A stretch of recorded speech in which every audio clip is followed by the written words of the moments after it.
final do século XIX e antes de estabelecerem sua maior presença bancária dominante nos Estados Unidos, os Rothschilds fundaram o Congresso Sionista para promover o sionismo, um movimento político com o único objetivo de mover todos os judeus para um Estado-nação judaico singular, e assim realizaram sua primeira reunião em Munique.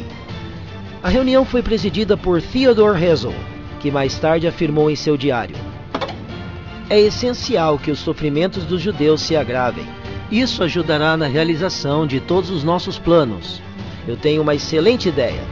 Vou induzir os antissemitas a liquidarem com a riqueza judaica. Os antissemitas nos ajudarão com isso e fortalecerão a perseguição e a opressão sobre os judeus. Os antissemitas serão nossos melhores amigos." O filho mais novo de Jacob Rothschild também visitou a Palestina durante esse período e forneceu financiamento para estabelecer a primeira colônia judaica lá.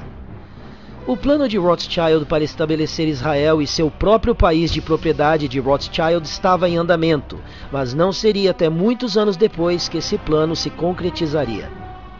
Observe o hexagrama nas bandeiras do Congresso Sionista em 1910. Os planos estavam em andamento nos Estados Unidos para estabelecer o Banco Central Rothschild, o Federal Reserve, em português, Reserva Federal. Os planos para um Banco Central dos Estados Unidos foram recebidos com forte oposição de algumas das figuras mais ricas da época. Os três oponentes mais importantes e poderosos eram Benjamin Guggenheim, Isidor Straus, o chefe das lojas de departamento Macy's, e John Jacob Astor, um dos homens mais ricos do mundo e bom amigo do gênio inventor Nikola Tesla. Sua riqueza total na época era de 500 milhões de dólares. Pelos padrões atuais, isso equivaleria a quase 11 bilhões de dólares. A oposição não durou muito, embora convenientemente para os Rothschilds, todos os três poderosos oponentes morreram a bordo do Titanic quando ele afundou em 1912. Coincidentemente, foi o fantoche Illuminati J.P. Morgan que financiou e construiu o Titanic, e que também estava extremamente interessado em estabelecer o Federal Reserve. Ele cancelou sua passagem no Titanic no último minuto.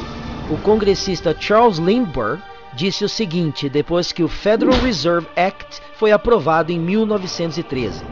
Esta lei da Reserva Federal estabelece a confiança mais gigantesca do mundo. Quando o presidente Woodrow Wilson assinar esta lei, o governo invisível do poder monetário será legalizado. O pior crime legislativo de todos os tempos é perpetrado por esta conta bancária e monetária. O sistema é privado, conduzido com o único propósito de obter o maior lucro possível com o uso do dinheiro público.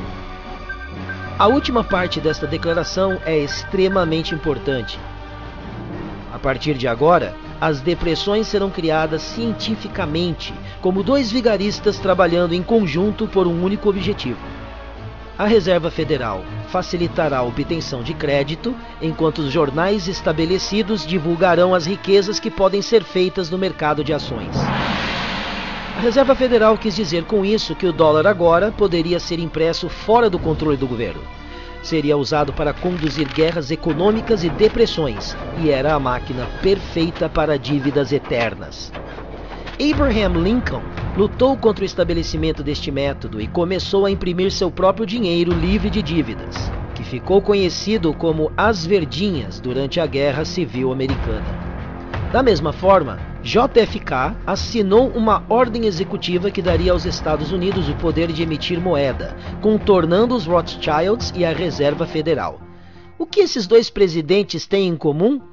Eles queriam imprimir dólares para o povo americano contra os desejos do sistema Rothschild e ambos foram assassinados.